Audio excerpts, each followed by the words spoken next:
A Seccional São Paulo da Ordem dos Advogados do Brasil, por suas comissões de práticas colaborativas e advocacia na mediação e na conciliação, tem a honra de apresentar o webinar Café da Manhã, Negociações nas Práticas Colaborativas, Pílulas sobre o primeiro debate de 2021.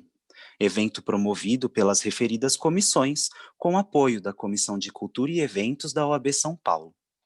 Informamos que este evento compactua com os Objetivos de Desenvolvimento Sustentável, um pacto firmado entre a OAB e a ONU.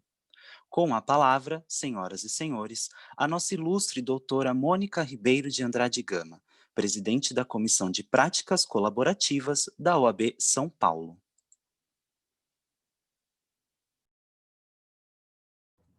Bom dia a todos.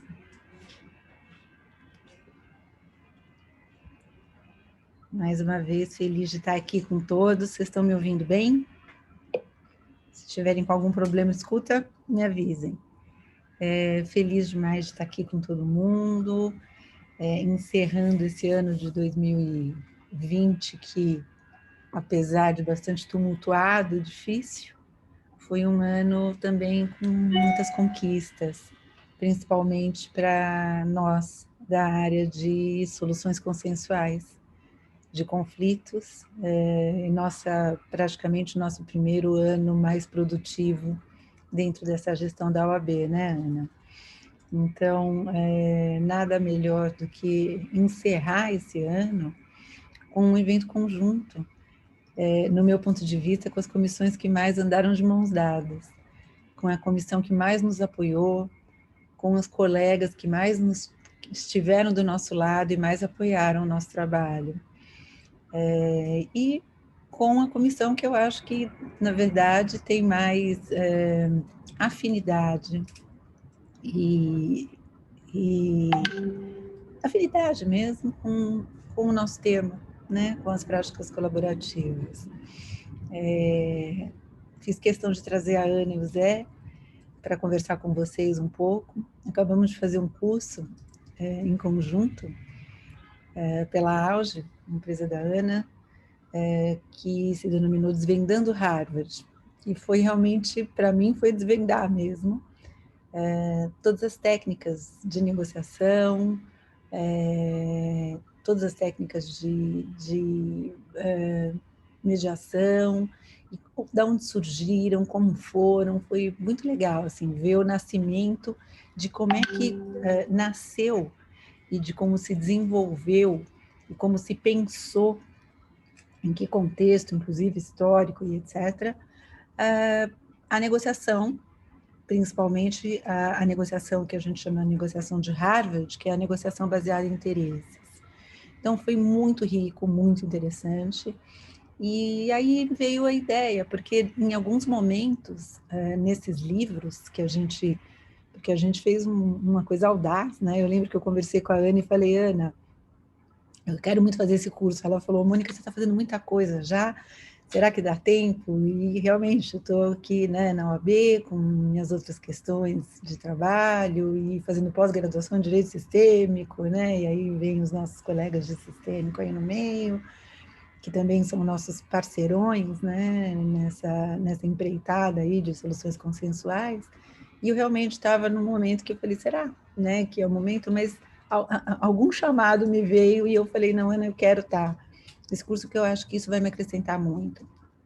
E foi muito interessante, porque você vai começando a ler os livros, então os livros todos que a Ana e o Zé vão trazer alguns aqui um pouco para a gente, algumas ideias aqui para a gente, que são os livros do William Ury, do Daniel Shapiro e o pessoal de Harvard, e você vê parágrafos e ideias e momentos muito interessantes, onde você lê e você fala, gente, isso é a definição das práticas colaborativas. É o trabalho de equipe multidisciplinar, é o trabalho de sair cada um de sua posição com a ajuda de uma equipe, com a ajuda de terceiro, mediador, é o terceiro imparcial, onde surge o terceiro. Então, é muito interessante você ver tudo isso, e aí você vê a congruência e a confluência e a irmandade mesmo que existe nessas técnicas da mediação e práticas colaborativas. E não podia ser diferente, porque as práticas colaborativas nasceram daí, né? Com a diferença da questão da cláusula da não litigância. Então, para quem não conhece e está aqui presente, a cláusula da não litigância, obrigando os advogados a se retirarem do caso, os advogados e demais membros da equipe, se for o caso, a se retirarem do caso esse acordo não venha a ser celebrado. Então, é audaz, é diferente, mas a gente tem muita ajuda, muito instrumento de trabalho para nos auxiliar e para a gente caminhar junto, né? E a gente conversou, acho que provavelmente no último ou penúltimo seminário, muito sobre a questão de como a mediação pode ser inserida nesse contexto, como a figura do mediador pode trabalhar com isso, não só a figura que a gente chama do coach, que hoje virou o profissional de saúde mental, que é esse profissional da área de saúde, como também é a questão do financista, e como pode ser também um mediador que pode entrar nessa equipe, também junto com os advogados, nos auxiliando nessa demanda desse caso ou desse conflito, como um mediador neutro, né? E também, obviamente, participando da equipe ou não, assinando o termo de litigância ou não. Então, tem toda uma série de novidades e maneiras novas de se trabalhar com as práticas colaborativas inseridas no contexto da mediação e vice-versa, o mediador e a mediação inserida no contexto das práticas, tudo sempre trabalhando de uma forma orquestrada e rumo a sempre a ideia de trabalhar o conflito de uma maneira consensual e sem um desfecho de litígio. Antes de passar a palavra para a Anne e para o Zé, acho que eu acabei me entusiasmando e comecei pelo lado errado. Eu queria só trocar uma ideia rápida e falar para vocês, a gente não sabe se a gente vai ter todo mundo aqui até o final, mas a gente fica muito feliz também de encerrar o ano com feitos muito importantes dentro da nossa comissão. Nossa comissão trabalhou bastante ativamente, isso foi muito legal. Só tenho a agradecer todos os membros que tiveram com a gente, todo mundo que com o maior carinho participou desse mundo, e desse mundo colaborativo, né, novo dentro da OAB, e dizer para vocês que a gente caminhou muito, né? Então, eu não vou aqui ficar falando tudo, mas queria só elencar algumas coisas que foram feitas, as lives temáticas que a gente conseguiu fazer. A gente fez mais de uma ou até 2 por mês. Fizemos vídeos para o projeto do Cultura com Você, divulgando as práticas colaborativas. Fizemos relacionamento com outras comissões de uma forma bastante estreita. Fizemos notas técnicas, inclusive uma com a própria mediação e a comissão de arbitragem. Trabalhamos numa tabela de honorários que está em fase de aprovação, uma ideia de padronizar um pouco os honorários dentro da área de mediação e práticas colaborativas e esses métodos consensuais. Fizemos grupos de estudo na área empresarial, na área de família e na área de estudos sistêmicos, sempre aplicados às práticas colaborativas. Começamos a trabalhar relacionamento com outros institutos, começamos a trabalhar questões de grupos multidisciplinares, e aí tem mais por aí. Quando terminar aí a fala da Ana e do Zé, eu pretendo terminar contando um pouquinho do que a gente espera e do que a gente quer fazer para 2021.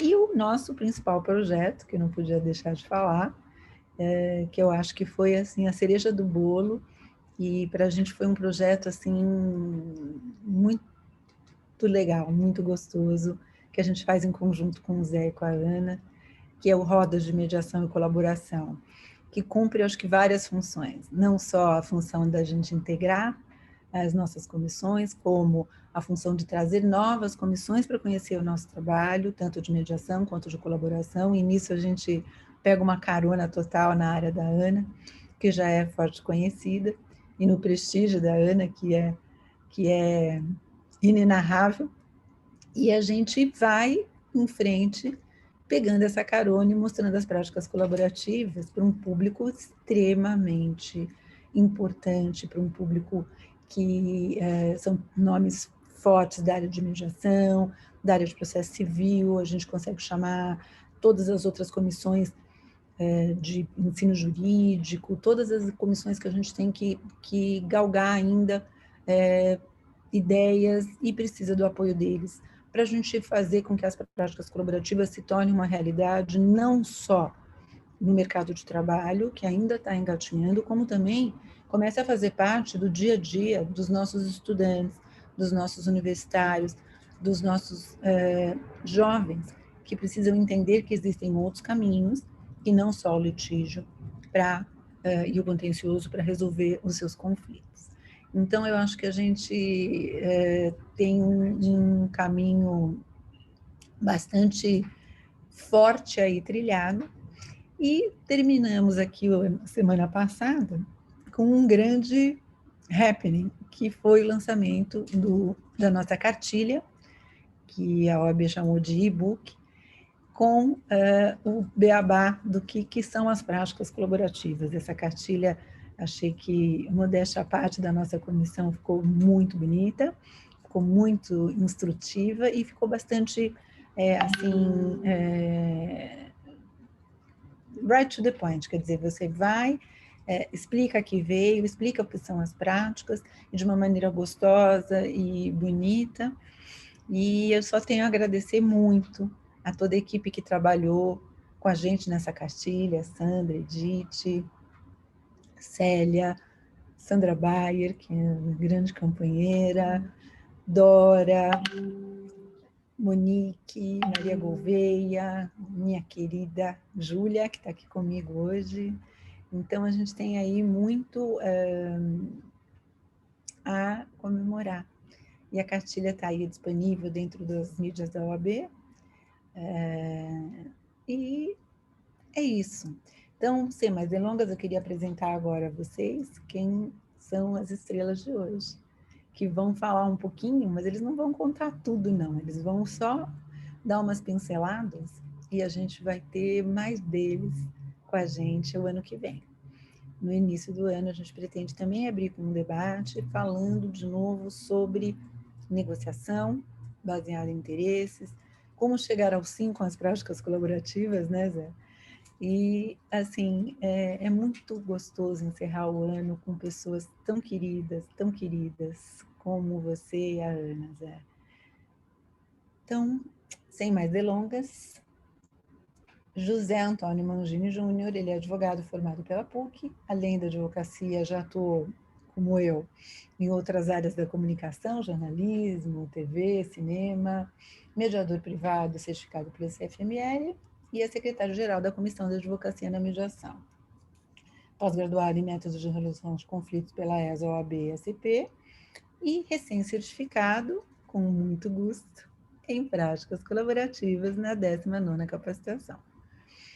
Anne Isolde, advogada, mediadora com certificação Master no CFML e EMI, mestre em Direito do Estado e mestre em Negociação e Mediação, fundadora do GEMEP, presidente da Comissão da Advocacia na Mediação e na Conciliação e também capacitada em práticas colaborativas pela Sherry, no ano que a gente trouxe a Sherry para o Brasil, que foi uma capacitação muito interessante na área, principalmente civil e empresarial. Isso foi em 2015, né, Ana? 2014, 2015. Acho que foi de 2014 para 2015, né? Salvo engano, 2015. Acho que foi 2015. Final de 2015. Então, é isso. Ou não, acho que foi fim de 2014, porque o começo do ano foi a Pauline e acho que o fim do ano foi a Sherry. Então foi. Foi 2014. Então, a Ana também está aí com a gente desde os primórdios, né? xeretando as práticas colaborativas e honrando também esse espaço. Ana, Zé, é com vocês, queridos. Muito obrigada por toda a parceria, por todo o carinho, por todo o amor com a nossa comissão, com os nossos membros, e vamos em frente. É com vocês. Muito bem, bom dia. Bom dia a todos, Mônica, Júlia, Zé pela parceria, o pessoal aqui da Secretaria da OAB, que esse ano nos acompanhou intensamente. Queria começar agradecendo o presidente Caio, o vice-presidente Ricardo, por todo o apoio que eles dão para a gente, para a mediação, para a advocacia na mediação e para as práticas. Então, eu sempre gosto de começar agradecendo a eles. E, para começar, Mônica, para ir direto no ponto, como você falou, né? Eu queria compartilhar uma imagem que a gente acabou construindo aqui para trazer um cenário inicial de como que a gente pode eventualmente juntar todos esses temas que você falou. Então, vou compartilhar aqui a minha tela. O Zé falou, essa imagem é muito forte. Vamos lá. O que vocês imaginam vendo tudo isso?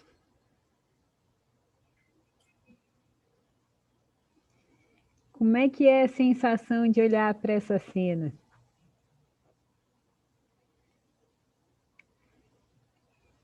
O pessoal que está aí no chat pode falar, pode responder. Deixa eu ver aqui. Ops, estou tentando ver o chat. A Júlia já trouxe um angustiante. Ah, então obrigada, Luzia. Não sei por que não estou conseguindo acessar o chat Eu vou aqui. tendo aqui, pode deixar. Tá. Então, angustiante, Júlia. O que mais? Triste, Marília.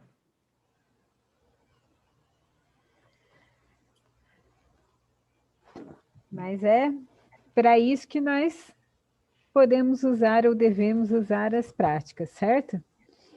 Então, qual foi nosso... Oi?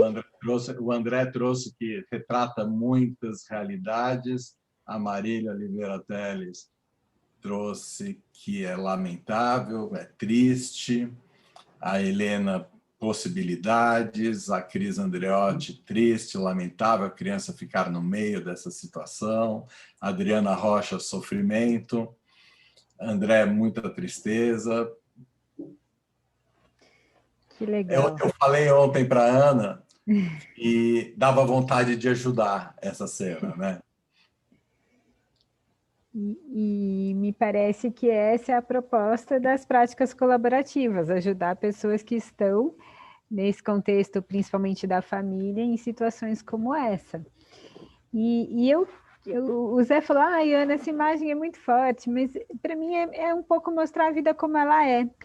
Porque não adianta a gente querer disfarçar, não adianta a gente querer trazer uma imagem do mundo dos ursinhos carinhosos, né? A gente lida com a vida como ela é. Então, para mim seria colocar um disfarce se eu trouxesse uma cena menos impactante para mostrar uma atividade tão séria como essa das práticas colaborativas, que tem uma responsabilidade imensa. E que tem, por um lado, essa vontade de ajudar, mas que essa vontade de ajudar também precisa ser muito cuidadosa para não extrapolar aquilo que é da função ali de cada um nas práticas. Então, a gente trouxe aqui o profissional da saúde, que vai trazer um equilíbrio entre a razão e a emoção e, de alguma forma, ajudar as pessoas a encontrarem as respostas para algumas perguntas. O profissional das finanças, que vai, de alguma forma, trazer uma orientação para que as pessoas possam viver e sobreviver, mesmo com uma situação diferente da que começou. Os advogados das práticas colaborativas com uma visão colaborativa, que vão ali dar um apoio para para as pessoas costurando todo esse processo e também negociando junto com o cliente. E aqui, essa engrenagem que se movimenta, nós tivemos a ousadia, Mônica, de colocar o mediador como algo que, já que estamos na Comissão de Práticas Colaborativas, a ousadia de colocar aqui o mediador como algo para completar esse cenário e ser a pessoa que pode ajudar a organizar esse processo como um todo com o distanciamento e com a imparcialidade, né? Porque aqui o advogado ainda é, de alguma forma, parcial. E a negociação, gente? A negociação dá toda essa volta, né? A negociação está em todo esse contexto, está em todo esse fluxo. E também nós pensamos em colocar algo que tivesse começo e fim, porque o processo de práticas tem um começo e fim, a mediação tem um começo e um fim. Então, não é uma negociação infinita, é um processo que tem sua sequência. Muito bem. Então, com essa introdução, eu vou passar aqui para o Zé, para ele fazer aqui um apanhado inicial. E nós separamos alguns pontos principais de algumas obras do William Ury para trabalhar aqui hoje. E a ideia é depois, no primeiro encontro, aprofundar um pouco mais essas ideias. Então, hoje a gente escolheu ficar mais com um panorama dessas ideias. Vamos lá, Zé. Obrigado, Ana. Eu acho que essa imagem que você construiu para hoje, com tanto carinho, eu acho que a gente vai usar muito na nossa vida e nas nossas conversas, porque ela é muito simbólica, ela é muito forte e ela realmente retrata a que viemos.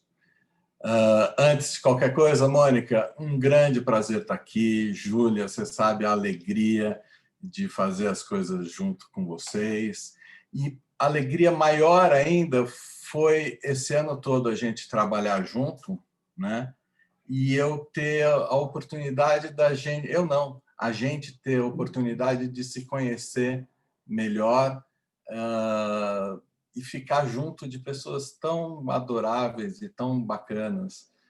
Foi esse contato que me fez ter maior interesse pelas práticas colaborativas. Eu parei de advogar há muito tempo, já há mais de 20 anos, mas eu vi uma porta aí das práticas colaborativas muito interessante, muito bonita, e que pena que não tinha isso na minha época, quando eu advogava, quando eu estudava, porque, quem sabe, eu teria continuado no direito, não teria ido me divertir, como eu falo, né? No cinema, TV, jornalismo, porque eu poderia ter me divertido também aqui no direito com as práticas colaborativas.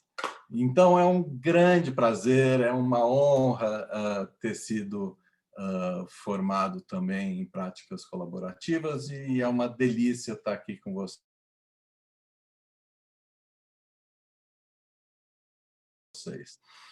A Ana não deixou uma pergunta para a turma. Ela perguntou: qual foi a primeira negociação feita por você na vida?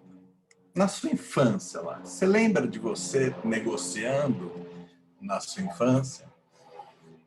E essa pergunta me tocou. Eu sou super emotivo, né? E essa pergunta me tocou de um jeito que me remeteu ali na minha infância, eu com poucos anos de idade, envolto a 8 irmãos, então nós éramos 9, envolto a 8 irmãos, com um pai e uma mãe, onde eu tinha que negociar pela atenção que eu recebia, né? E isso, para mim, virou um mote que, caramba, a gente negocia desde sempre, né? Desde quando a gente acorda, a gente negocia. A gente negocia dentro da nossa casa, com a nossa mulher, com a nossa família, para ver quem vai no supermercado, quem vai comprar o quê. A gente negocia no nosso dia a dia, numa compra, numa em todas as coisas que a gente vai fazer, são negociações informais que às vezes a gente nem presta atenção, né? E aí a gente vai se formando na vida, né? E agora como advogados em práticas colaborativas, onde a base de tudo é a negociação, né? A nossa vida mudou, o mundo negocial mudou. Há uma geração, sequer uma geração, antigamente era top-down. Quem mandava decidia, né? Hoje não mais. Hoje, praticamente, a gente é obrigado a negociar em todas as situações.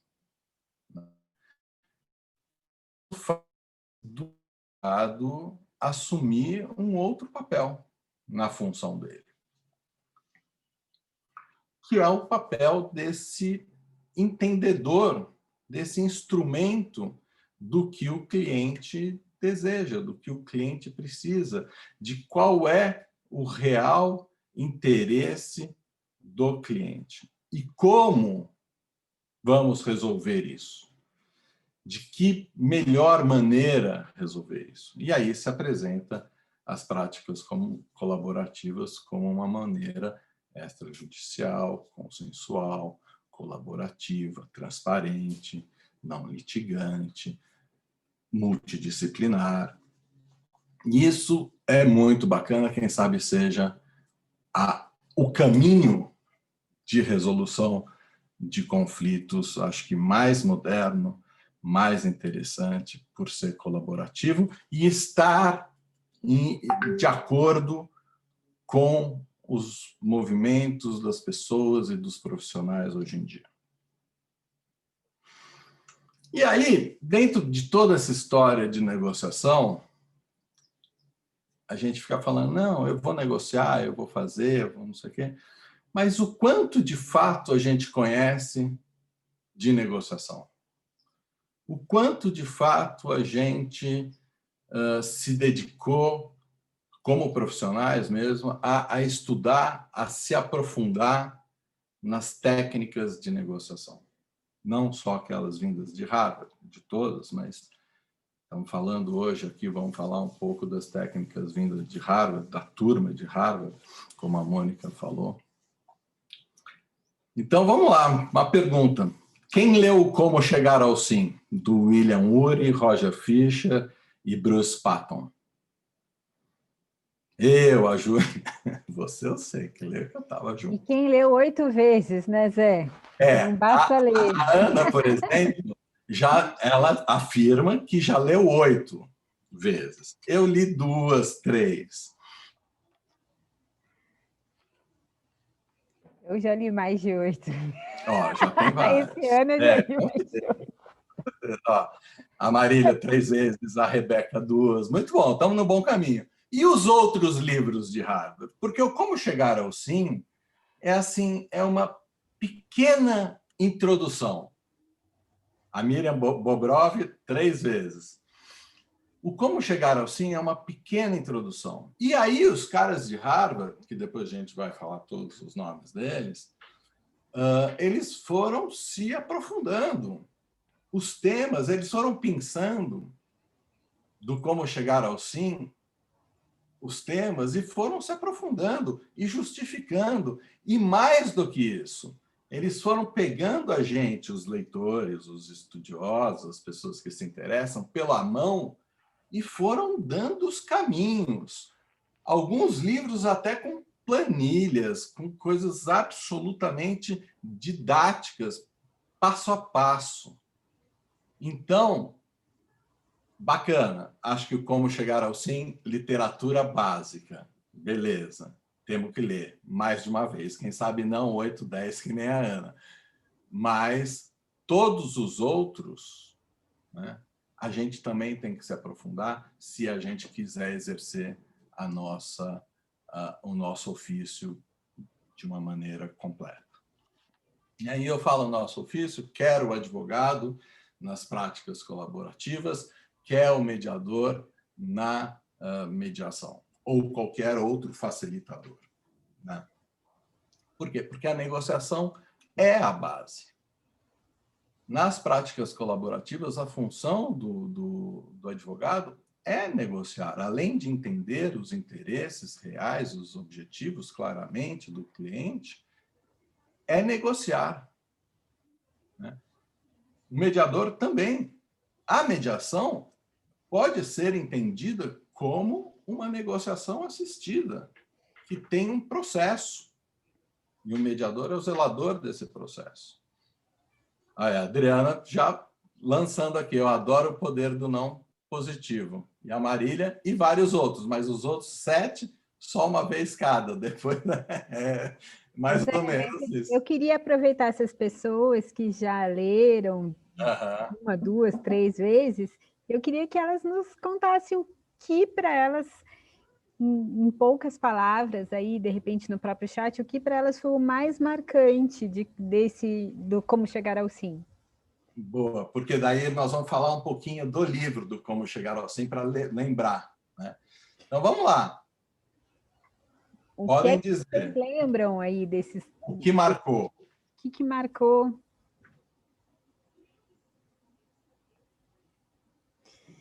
Porque não basta ler, tem que fazer alguma coisa com o que leu, né?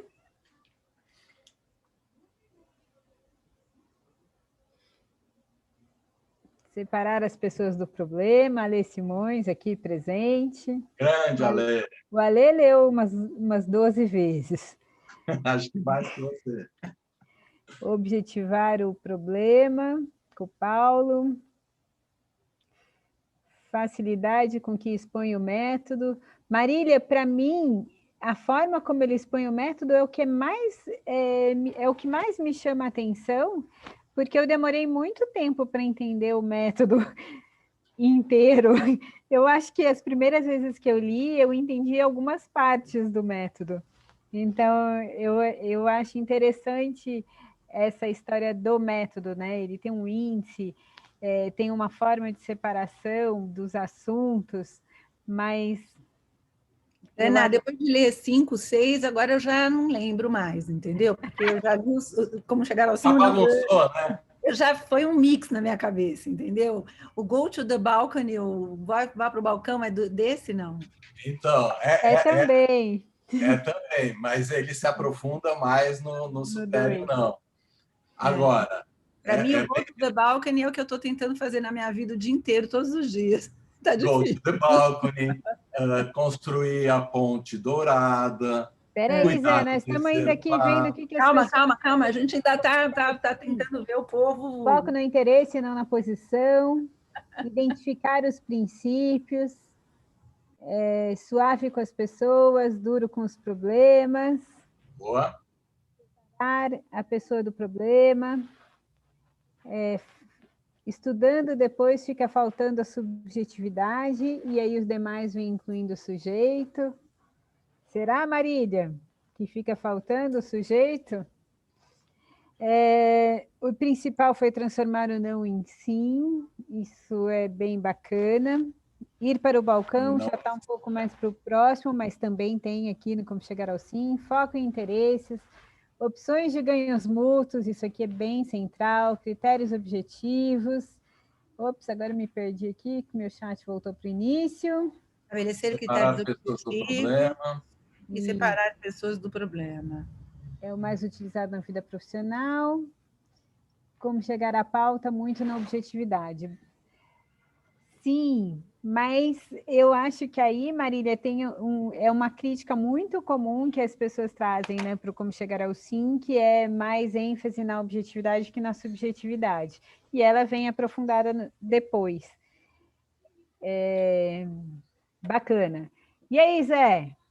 O que você quer trazer sobre Como Chegar ao Sim? Já trouxeram aqui vários pontos. E aí... Boa, então eu vou lembrar algumas coisas aqui do Como Chegar ao Sim, porque negociação é tudo isso e mais um pouco, né? Pela definição do próprio William Ury, no livro Como Chegar ao Sim com Você Mesmo, negociar é desenvolver qualquer comunicação interpessoal de mão dupla, na tentativa de chegar a um acordo entre as partes.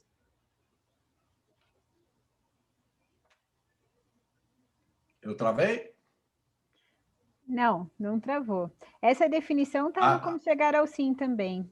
Só que também está no Como Chegar ao Sim. E lá no 2 ele complementa. Ele repete de alguma forma. Então, e como a gente estava falando antes, negociação é um fato da vida, né? E tem inúmeras habilidades que a gente precisa adquirir para fazer essa negociação. Todas essas que a gente citou e mais algumas outras, né? Cuidar do terceiro lado, ficar atento às emoções sua, dos outros. E uma das coisas mais legais que eu acho que em todo a gente processo, em todo processo que tem, que a gente é responsável pelas nossas ações. A gente é responsável pelo que a gente faz e pelo que a gente age, né? E nunca a gente é responsável pelo que os outros pensam. Então, numa negociação, a gente precisa cuidar exatamente da gente. Então, quer negociar bem? Comece por você mesmo, né? Quer negociar melhor ainda? Se prepare. Negociação é preparação.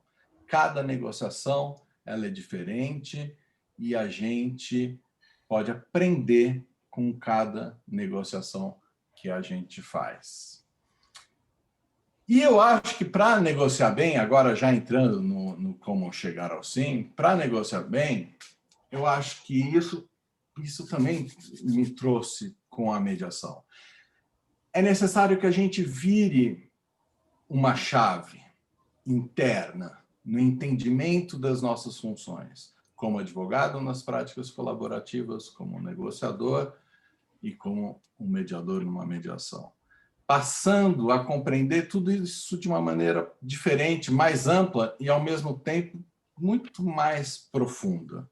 É uma ressignificação da negociação que a gente sempre aprendeu, onde a gente não vê mais a situação com uma frieza, a gente não vê mais a barganha, a negociação distributiva, mas sim a gente começa a ver as pessoas envolvidas nessa situação, os verdadeiros interesses dos dois lados, né?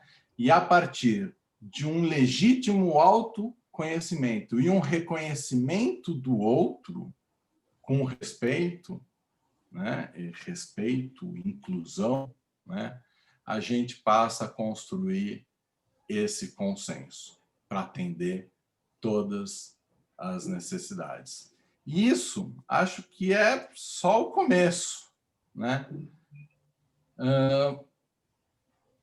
Vamos lá, então, falar do como chegar ao sim. Então, como chegar ao sim foi escrito pelo William Ury, pelo Roger Fisher, e depois eles acrescentaram o Bruce Patton. Todos cofundadores do projeto de negociação de Harvard, né? E eles trazem nesse livro os princípios básicos, como a gente já falou aqui, que é: não negocie posições, negocie interesses. Negociar posições gera resultados insensatos. Quanto mais atenção é dada às posições, menos é dedicada às preocupações efetivas das partes.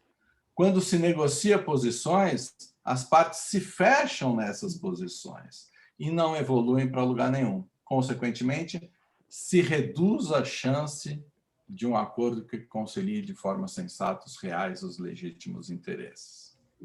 Quanto mais extremas as posições iniciais e menores as concessões numa negociação, mais tempo e esforços serão necessários para se descobrir as possibilidades de composição. É lógico, né? Quanto mais amarrado nas posições, mais difícil vai ser para você andar em busca dos interesses. Negociações de posições colocam em risco as relações envolvidas, pois torna-se uma disputa de vontades. E ali, quando fala tratar bem as pessoas e ser duro com o problema, não sei o que, passa um pouco por aí. Negociações onde o relacionamento também está acima dos reais interesses podem produzir acordos que não são bons. E com o tempo desandar a relação, que é o que se pretende proteger quando se negocia. Então, esse projeto de negociações de Harvard é proposto que seja baseado em princípios ou negociações dos méritos, reduzindo a 4 pontos que definem um método direto de negociação, que, segundo eles, pode ser usado em qualquer negociação, esses 4 pontos, que são pessoas, como a gente já falou aqui, separe as pessoas do problema, lidar com pessoas como seres humanos, carregados de suas emoções, seus sentimentos, valores, origens, crenças, as influências que eles recebem dentro de casa, dos amigos. Já os problemas devem ser olhados pelo mérito e encarado em conjunto. Né? Daí tem o segundo ponto, os interesses. Concentrar-se nos interesses, não nas posições. Por trás de posições opostas, há interesses conflitantes, mas também tem os interesses em comuns e compatíveis, que é aí que a gente tem que ir buscar. Né?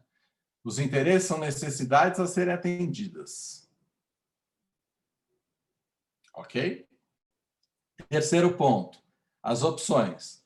Antes de decidir, crie inúmeras opções com foco em ganhos mútuos e múltiplos. A habilidade de criar opções, aumentando o bolo, né, aquilo que a gente sempre falando, né, qual o tamanho desse bolo, e a gente sabe que a gente pode aumentar o bolo, é um dos maiores atrativos para o negociador.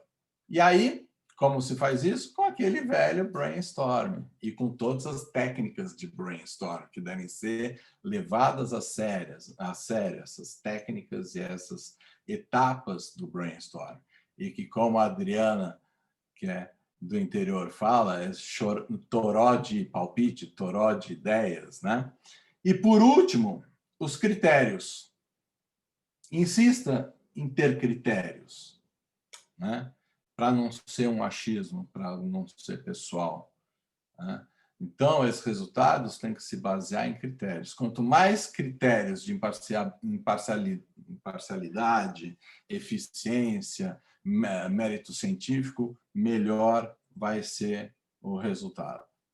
E aí eu vou falar dos 7 elementos que formam a anatomia básica de uma negociação. Vou falar super rapidamente, depois a gente vai poder se aprofundar, depois a gente vai poder conversar mais sobre eles. Então, vamos lá. Relacionamento. Como percebemos a relação entre os negociadores? Adversários, colegas, como gostaria que fosse esse relacionamento? Né? Que medidas podemos tomar para melhorar esse relacionamento? Então, a recomendação aqui, para esse primeiro elemento, é construir uma ligação e um bom relacionamento com todos. Colabore e faça colaborar. Né? E para você fazer colaborar, você precisa ter transparência, ser verdadeiro, né? E tomar a frente. Porque assim você vai abrir o caminho para o outro também colaborar. Eu não estou olhando bate-papo, Ana, então, se tiver alguma coisa, interrompe, fala do nosso jeito, sempre. Eu estou acompanhando, Zé. Tá. O segundo, comunicação. Estamos, de fato, escutando os nossos interlocutores. O que é a escuta, né? A escuta é uma das ferramentas mais importantes na nossa vida como profissional, né? E escutar é receber, é estar aberto, né, àquilo que o outro traz, do jeito que ele traz, né? Quais são os principais pontos dessa comunicação? O que a gente tem que comunicar, fazer com que o outro saiba? Como que a gente está fazendo isso? Como está fluindo essa comunicação? E tem que perceber isso ali, naquele momento, ao vivo, e para isso a gente precisa estar presente. Presença, escuta, presença, clareza e verdade, base da comunicação. E perguntas, sempre. A mágica da pergunta bem feita, né? Informe, escute, esclareça, se comunica. Não entendeu? Pergunta de novo. Não teve a resposta que você pretendia? Refaça, reformule, reenquadre. Olhe por um outro aspecto e receba aquilo que traz. E tudo isso com presença, presença de fato, de verdade. Terceiro, interesses.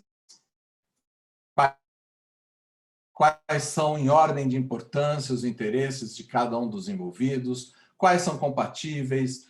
Quais são secundários? Né? Quais são complementares? Quais interesses são complementares? Quais são completamente antagônicos? E respeite. Respeite os interesses de cada um. Por quê? Esses interesses são legítimos e assim devem ser recebidos e percebidos. Quarto, opções. Quais possíveis pontos de convergência são aceitáveis para todos? Faça as diversas opções criadas ali na mesa, né? Promova debates. Faça isso acontecer. Faça que as opções venham, né? Estude, aplique os brainstorms, todas as técnicas possíveis de comunicação para que você tenha mais opções possíveis. Investigue, pergunte, veja quais são os interesses para que as opções venham. Quinto, critérios. Critérios podem ser precedentes já existentes, né? Padrões de legitimidade, né? Podem ser aportados, leis, práticas costumeiras, mercado. Pesquise e ofereça para a mesa de negociação critérios a serem avaliados e levados a efeito, para que a decisão seja tomada em cima de critérios. BATNA, sexto elemento. Ou MAN, que é a melhor alternativa, né?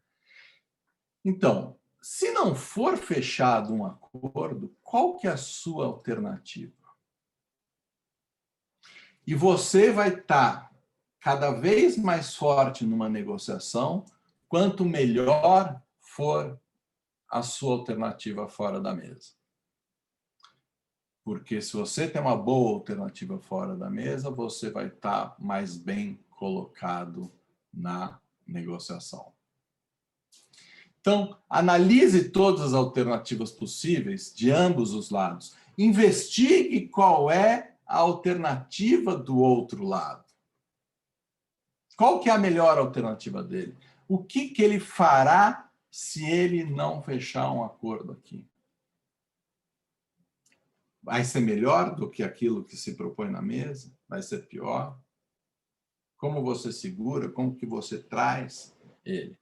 E, por último, os compromissos. Quais são os melhores compromissos durante o processo a serem firmados pelas partes? Formule, sugira compromissos justos, possíveis, realistas para cada um dos envolvidos. E, obviamente, nos casos de práticas colaborativas, trazer toda essa multidisciplinaridade possível, né? É tão importante esse olhar de finanças que a gente aprende que dá para aportar, né, para os compromissos possíveis, né? É tão importante outros instrumentos que a gente pode aportar. Então, o como chegar ao sim, eu acho que são essas primeiras 4 pontos, né? Que pessoas, interesses, opções e critérios. Os 7 elementos, que são relacionamento, comunicação, interesse, opções, critérios, Batna e compromissos. Eu acho que com isso eu dou um bom apanhado do como chegar ao sim. Muito bem. Muito bom. A Marília fala. Estou querendo saber se tem alguma pergunta, alguma dúvida em relação a esse panorama que o Zé trouxe do como chegar ao sim. Ou se podemos seguir.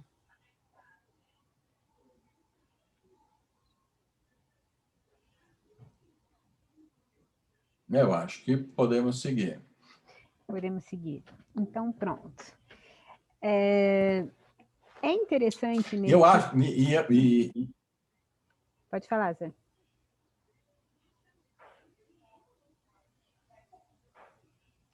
Não, e o que eu acho interessante nesse mergulho pelo mundo de Harvard, de todos os livros, é que quanto mais a gente entra neles, mais claro tudo fica, e mais interesse a gente tem em se aprofundar. É um ciclo virtuoso aí, muito bacana. Zé, a Nazaré está perguntando em que lugar coloca a legitimidade. Me conta.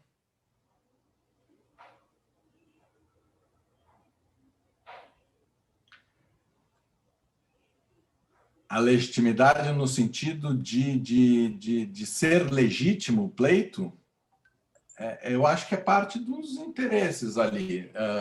Quando a gente fala em que os interesses são legítimos e devem ser recebidos com respeito. Acho que é dessa legitimidade que você fala. Eu escutei de uma outra forma. A legitimidade é colocada como um dos 7 elementos e ela está associada aos critérios objetivos. Sim. Os critérios objetivos, eles são uma forma de encontrar algo externo que possa fundamentar... Dar legitimidade. E aquilo que está sendo construído ali com uma neutralidade, é como se fosse algo que vem de fora para dizer que aquilo que está sendo feito ali tem algum fundamento que não seja a vontade exclusiva daquelas pessoas.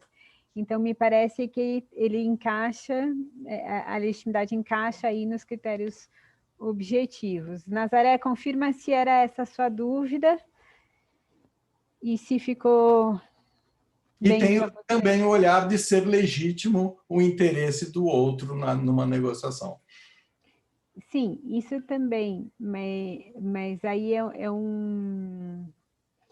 o interesse em ser legítimo, ele está dentro do critério do respeito, né? Ele está naquele outro espaço que ele coloca, né?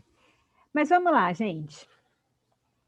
E aí, com esse apanhado geral do como chegar ao sim, que tem toda uma questão aí dos 7 elementos, por isso que eu falei, Marília, que o método parece super claro, mas se você olhar com lupa, ele às vezes é um pouco confuso, porque ele tem as 4 proposituras, e aí ele vai, mas e se isso não funcionar, o que eu faço? E se isso não funcionar, o que eu faço? E se isso não funcionar, o que eu faço?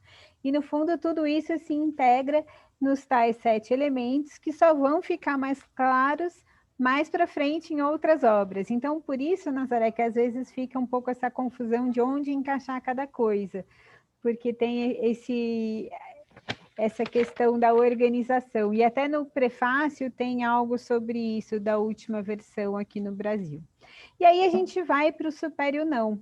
No Supério Não, que é o livro seguinte do Uri, embora o título seja Supério Não, como negociar com pessoas difíceis, no fundo ele fala, né? E para mim até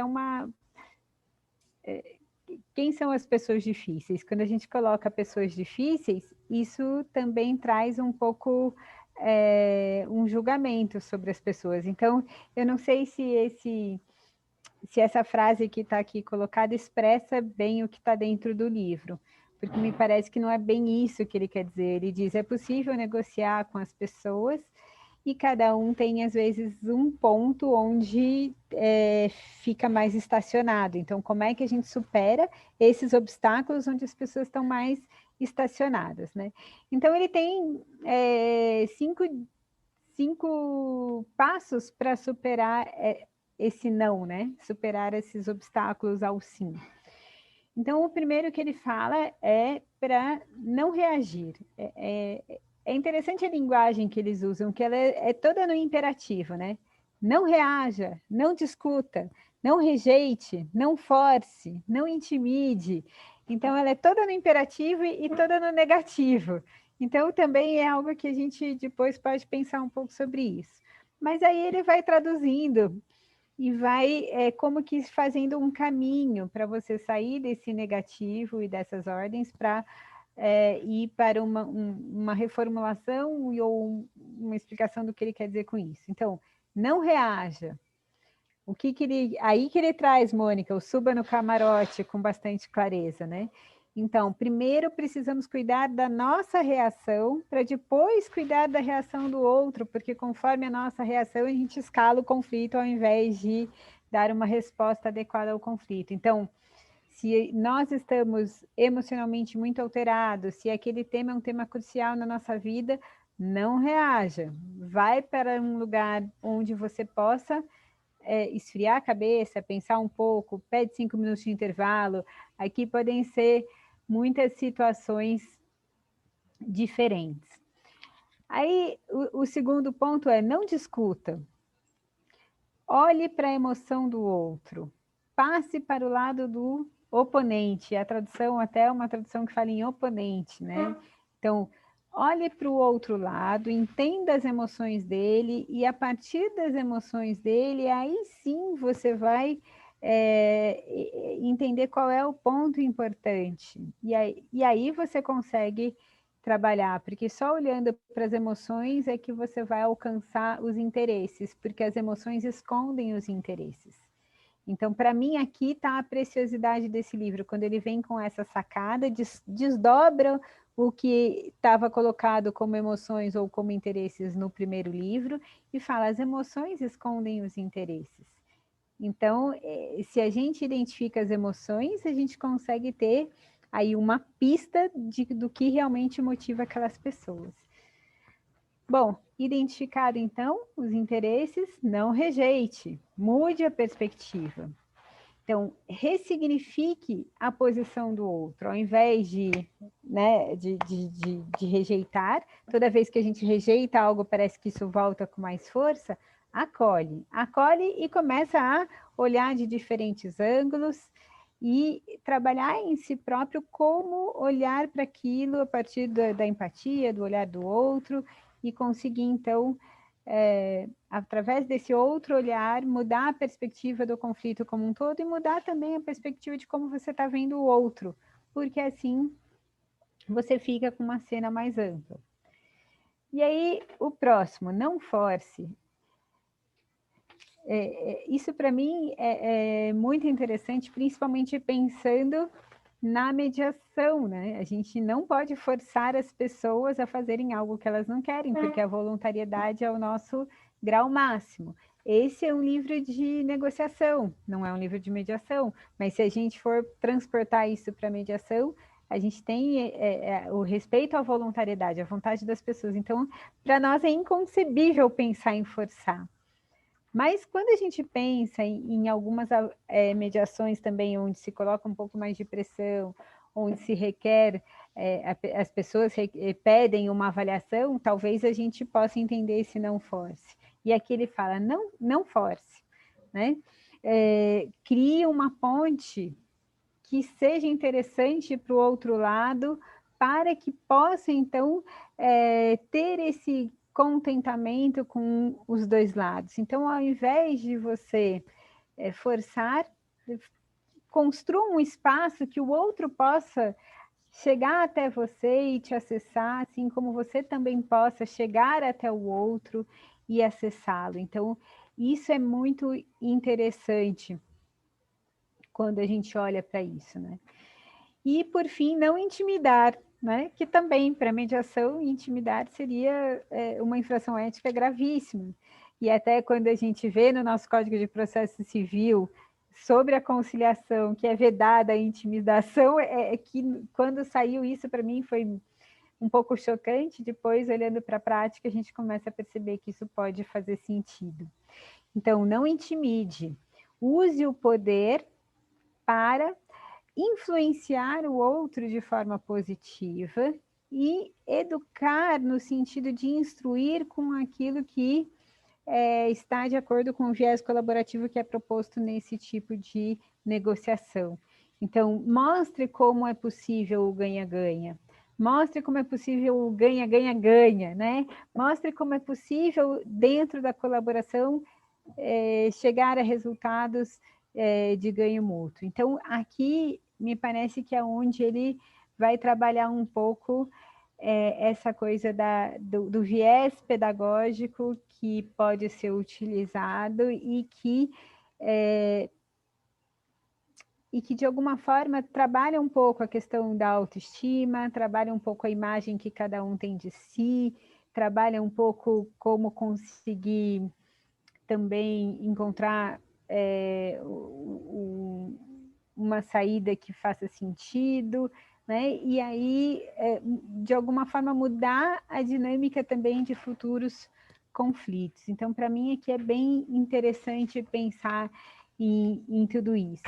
E aqui é o livro onde ele descreve bastante algumas técnicas que a gente usa em mediação e em práticas, como o parafraseamento, a inversão de papéis, o espelhamento, o reconhecimento, brainstorming. Ele traz aqui muitas técnicas, e ele também fala do cuidado com as alianças, como construir a ponte com o outro lado, mas ao mesmo tempo criar alianças no sentido positivo e não no sentido pejorativo, né? Construir a ponte e aí formar uma aliança que seja uma aliança para os dois e não uma aliança com um lado só enquanto mediador, né? Então, eu achei bem interessante essa abordagem que ele traz aqui nesse livro, do Supere o Não. E é muito didático como ele vai trazendo isso. E aí o Zé vai trazer o próximo. Não sei se antes alguém gostaria de fazer alguma pergunta. Sem comentário? Tem alguma dúvida, comentário? Eu acho esse livro super didático, porque é uma questão de fato que a gente vive em todas as negociações, né? E ele traz soluções assim claras, didáticas. É um livro que quem não leu é bom ler, quem leu é bom reler, porque ele é prático, né, Ana? Todos os livros dele são práticos. Então, questões?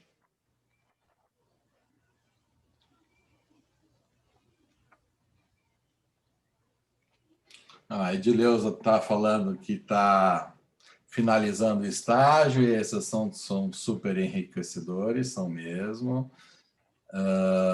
O autor é William Ury, tá, Ana Paula?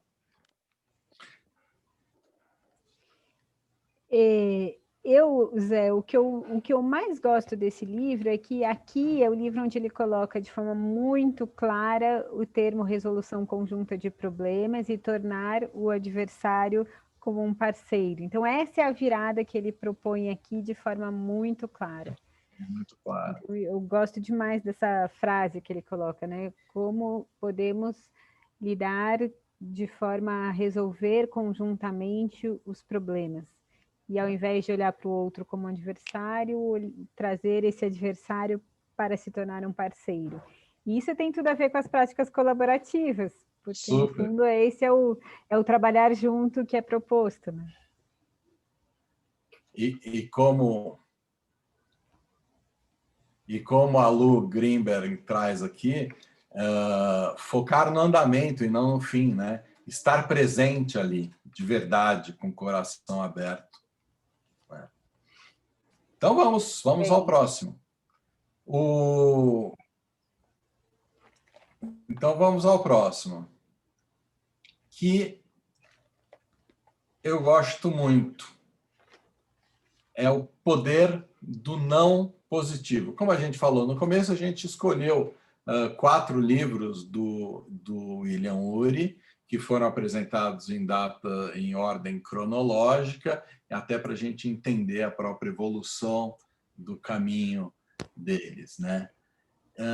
E esse outro mergulho que a gente fez nesse livro, que é o poder do não positivo, como dizer não e ainda chegar ao sim.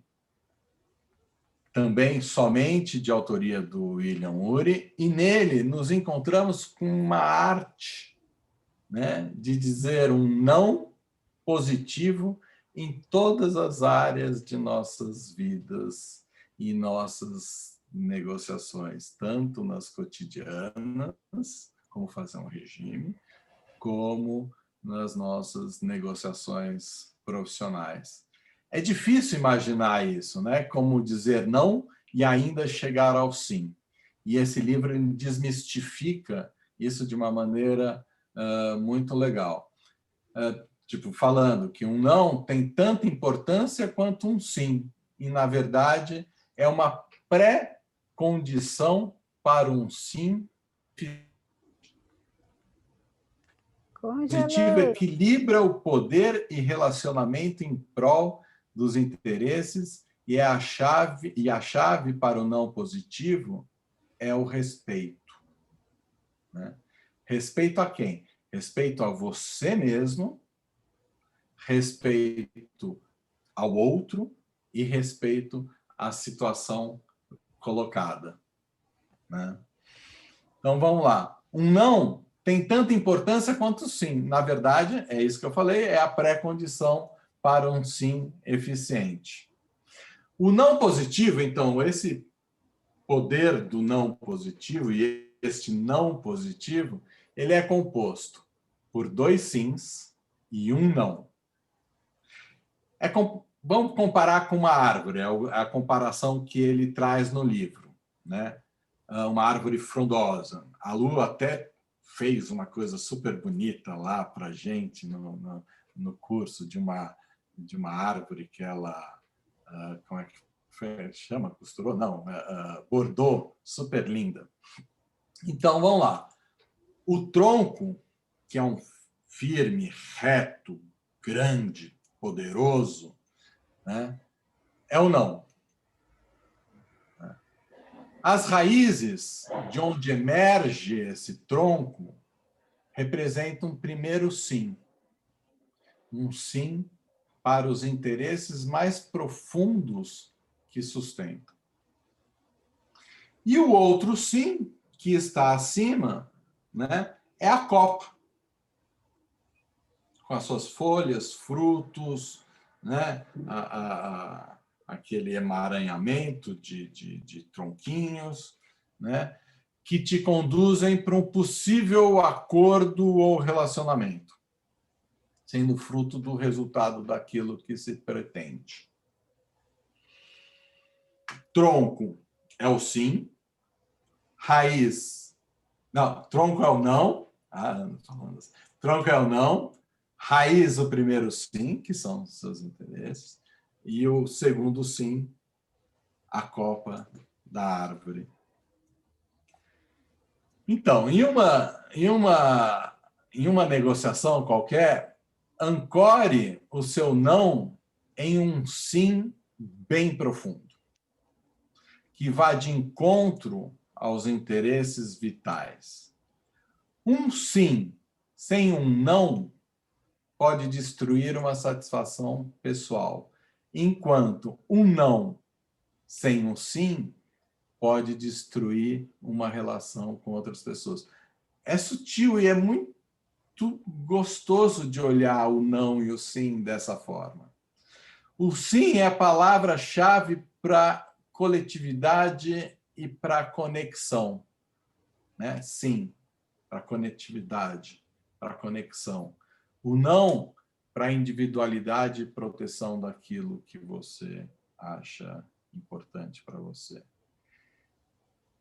E a mudança aqui de paradigma é que a gente não precisa pensar só no sim ou no não. É possível os dois. É possível você dizer não dizendo sim, é possível de você dizer sim, dizendo não. É possível fazer as duas coisas para que a gente possa construir uma vida melhor para nós e para quem nos cerca e para quem a gente está negociando, numa negociação normal, fundamentado na integridade, na dignidade, no respeito mútuo, né?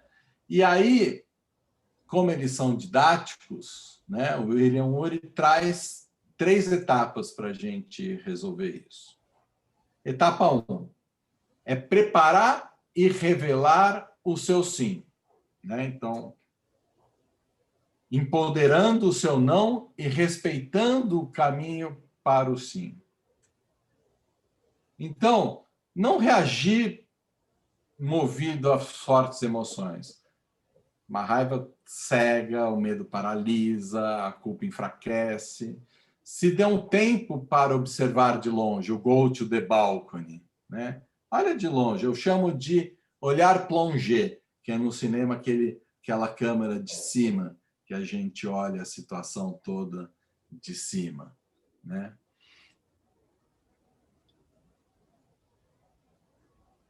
Pergunte-se sempre os porquês e os praquês. Ouça as emoções. A maneira mais eficaz de lidar com as suas emoções negativas não é dar vazão a elas, mas sim entender e ouvir. Desvende as suas necessidades. Vá buscar qual é a real necessidade que você tem. Quanto mais fundo se chegar para desvendar as suas necessidades, mais provavelmente você encontrará a solidez necessária para encorar o seu não. Então, nós estamos buscando sim nas nossas raízes, nos nossos interesses, nas nossas necessidades, para ancorar o seu não.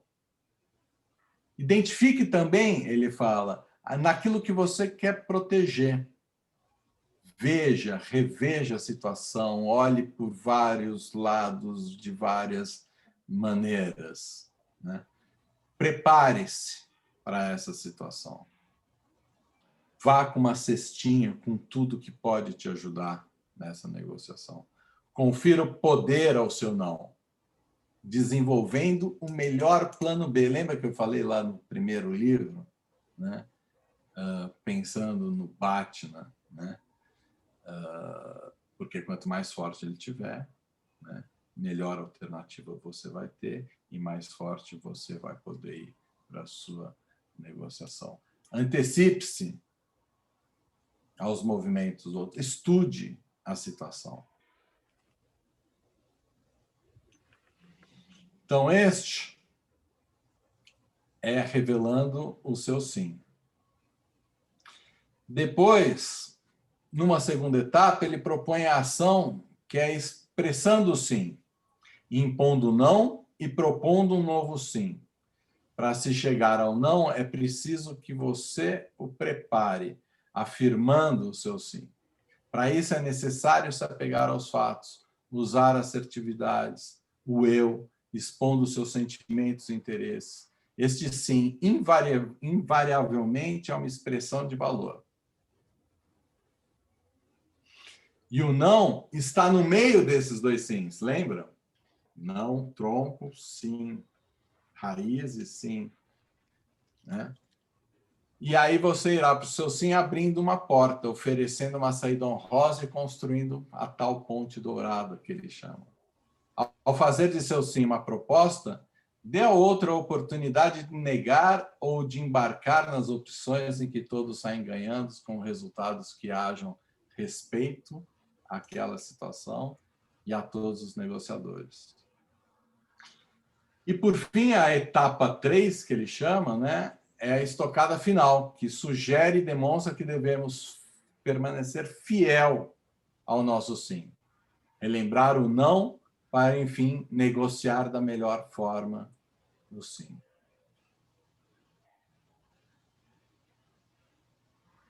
É isso? Ficou claro ou não?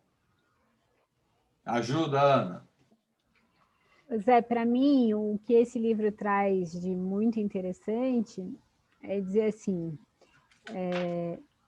quando nós dizemos um sim querendo dizer não, parece até aquela piadinha que falam da mulher, né? Quando ela diz sim, quer dizer que ela quer dizer talvez, quando diz não.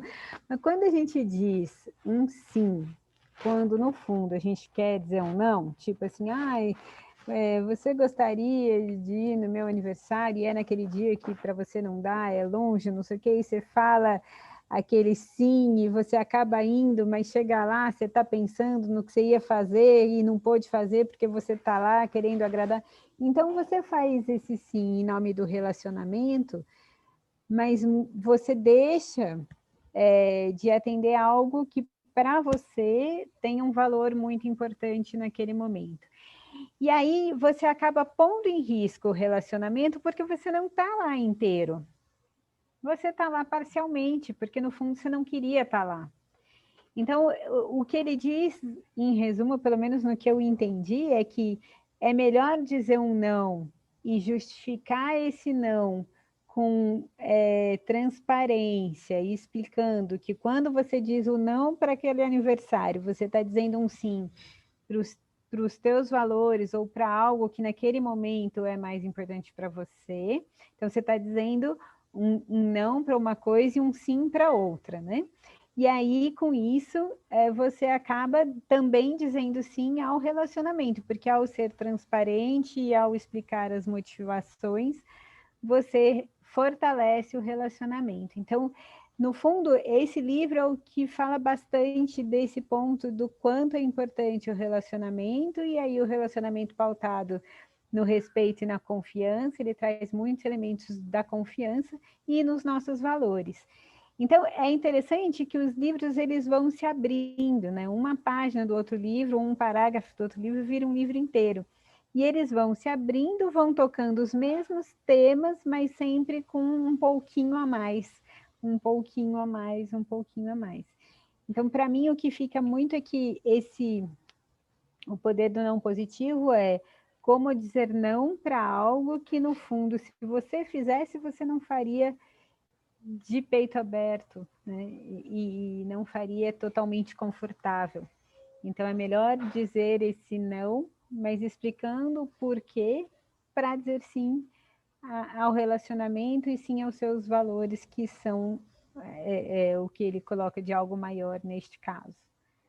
E isso no nosso dia a dia, né, Ana? Não só nas Sim, negociações profissionais, no nosso dia a dia, nas coisas sim. mais bobas. Por isso que eu trouxe esse exemplo do aniversário, que é um exemplo corriqueiro, né? Quantas vezes nós já não fizemos isso nas nossas vidas, né? Agora, então, na época de Natal, se a gente não estivesse na pandemia, né, Opa! é uma das coisas que mais gera conflito, né? Onde vai ser comemorado o Natal e o Ano Novo, conforme a família, isso pode trazer bastante desconforto, ou nos casais, um ano na minha família, um ano na sua, por que eu tenho que ir na casa da sua tia-avó? E aí vai, né? Então, é o que eu estou falando sim, né? E de verdade. E o Paolo aqui, agora ele traz o gancho para você, Ana. O Paolo Scapati. Se não se possui autoconhecimento, não há como reconhecer e, portanto, conhecer e respeitar o outro. Um falso self vai manipular as impressões e as instituições. Por isso, insisto, o melhor dos livros dele é Como Aprender a Dizer Sim Consigo Mesmo, que é o próximo livro que a Ana vai falar, que é Como Chegar ao Sim com Você Mesmo, que é o quarto livro que a gente está trazendo hoje. O Paulo, é interessante, né? Porque o próprio Uri faz uma reflexão no livro dele e diz: esse deveria ter sido o primeiro livro. Mas aí ele mesmo diz: só que não, porque talvez eu não tivesse a maturidade, ou talvez se a gente começar por aqui, a gente não consiga ter a reflexão de todo esse caminho, né? Então, desde do primeiro Como Chegar ao Sim, há essa reflexão, olhe para dentro de si, entenda quais são os seus interesses, entenda quais são suas emoções, entenda o que está por trás, entenda o outro também.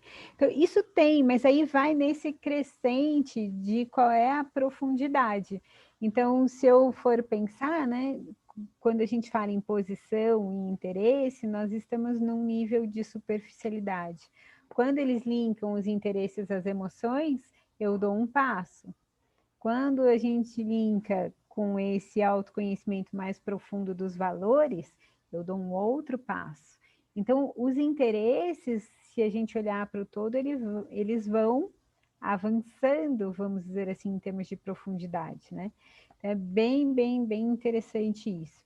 E aí, quando a gente chega, então, no Como Chegar ao Sim Consigo Mesmo, que é o livro que ele traz o exemplo do Pão de Açúcar, do Casino, com o Abílio Diniz, e foi bastante inspirado em tudo que aconteceu nesse caso também, né?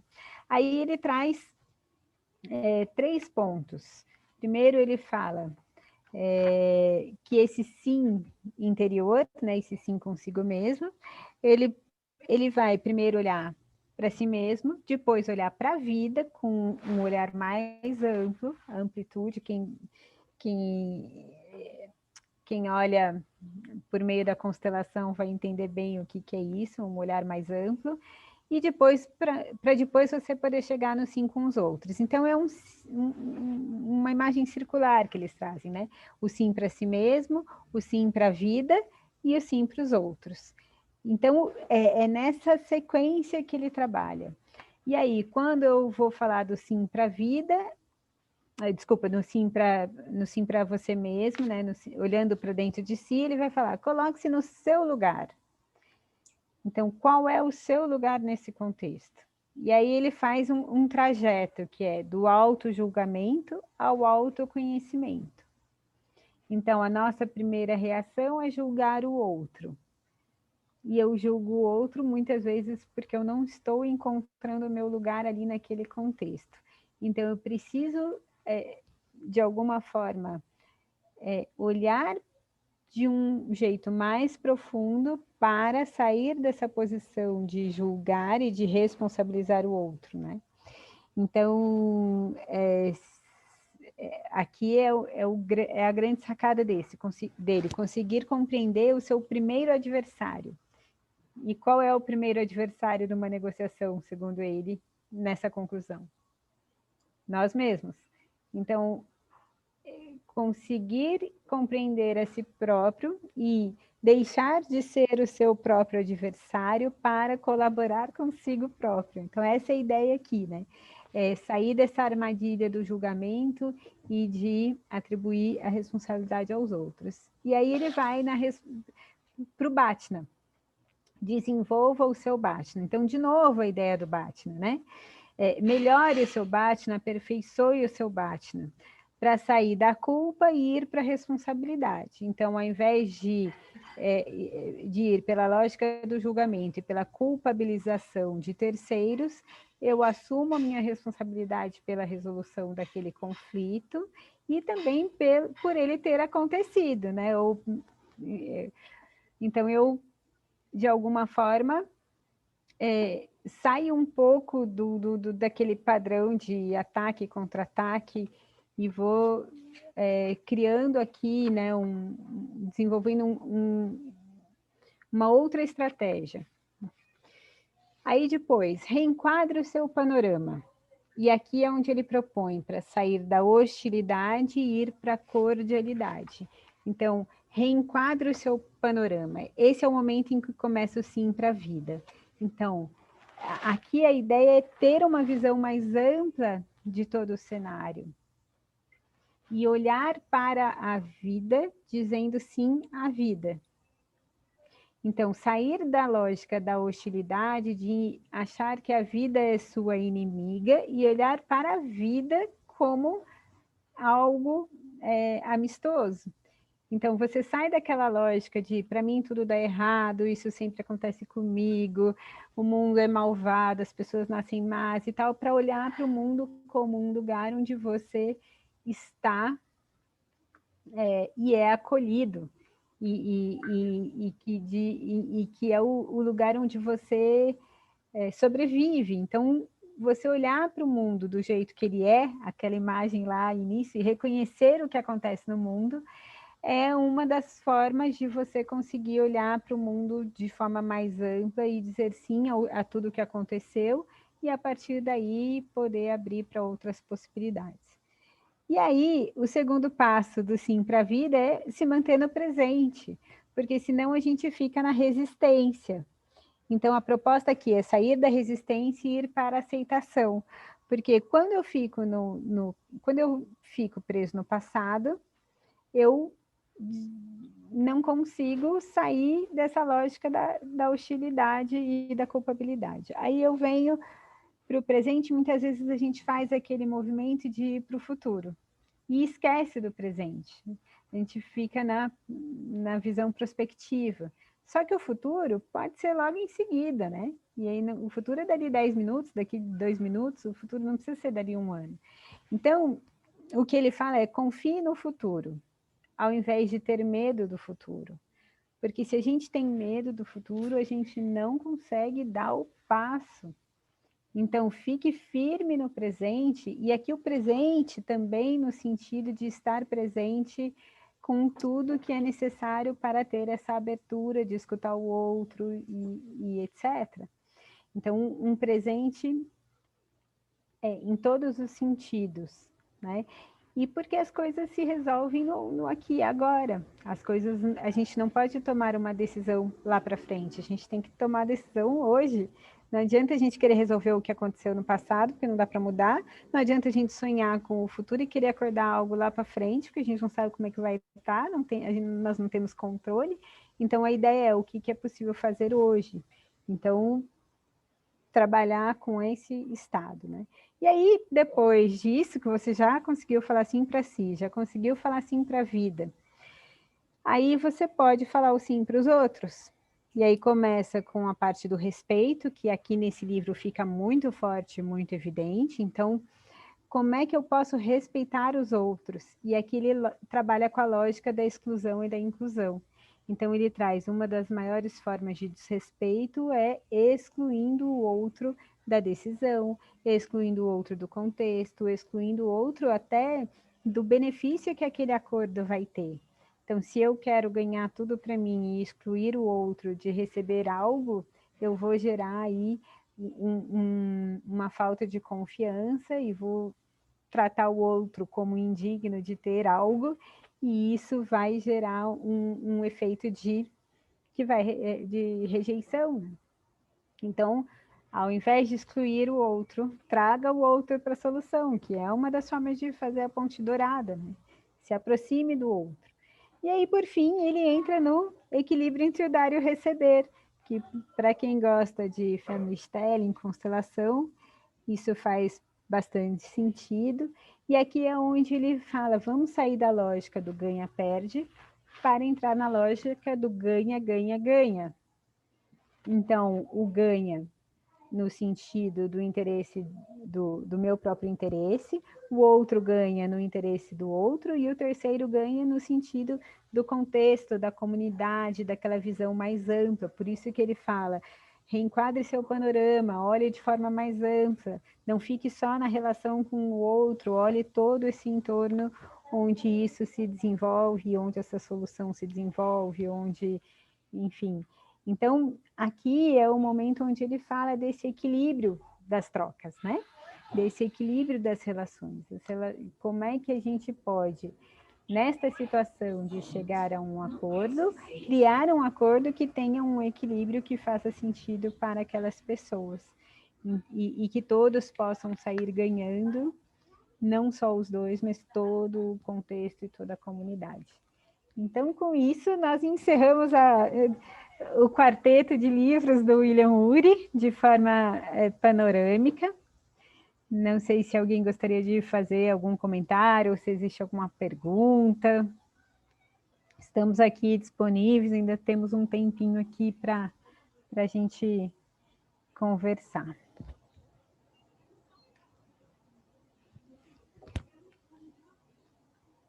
Todo mundo mudo?